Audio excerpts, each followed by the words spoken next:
বলেছিলাম ডাহক নদীতে আসব। ডাহক নদীর উৎসস্থল, এখানেই আসার কথা ছিল। আর এখান থেকে নদীটার সৃষ্টি হচ্ছে। ডিটেলের জন্য আর একটু ঘুরতে হবে আমাকে।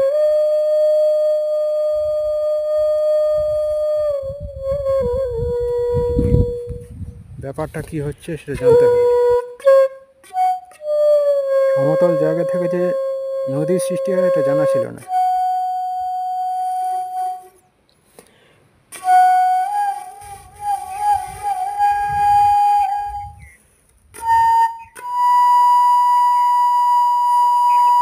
এই পুকুর থেকে কি সৃষ্টি হচ্ছে ব্যাপারটা? আশ্চর্য ভূমিরূপ।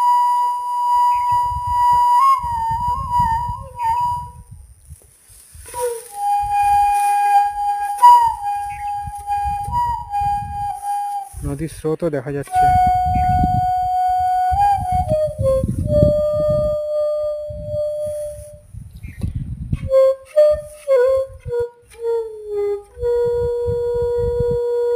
সত্যি প্রকৃতির কি মায়া, প্রকৃতির লীলা এগুলো। পুকুরের মতন জায়গা থেকে পুরো একটা বড় নদীর সৃষ্টি হচ্ছে। ওইদিকে লোক চলে যাচ্ছে।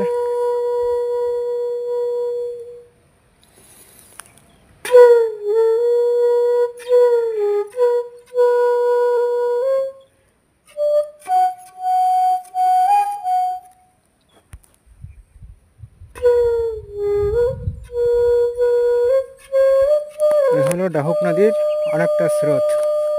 ওরে বাবা, দুর্বল সেতু।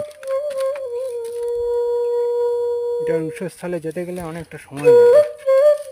এইদিকে উৎসস্থলটা,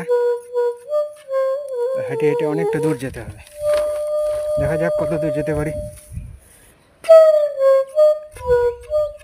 ডাহুক নদীর আরেকটা উৎসস্থল, এটা আরেকটু দূরে যেতে হবে, তাহলে ওই পুকুরের মতন জায়গাটা পড়বে আবার।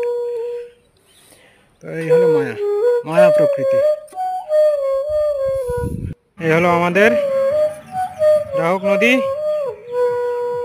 যাত্রা করছে বাংলাদেশের দিকে।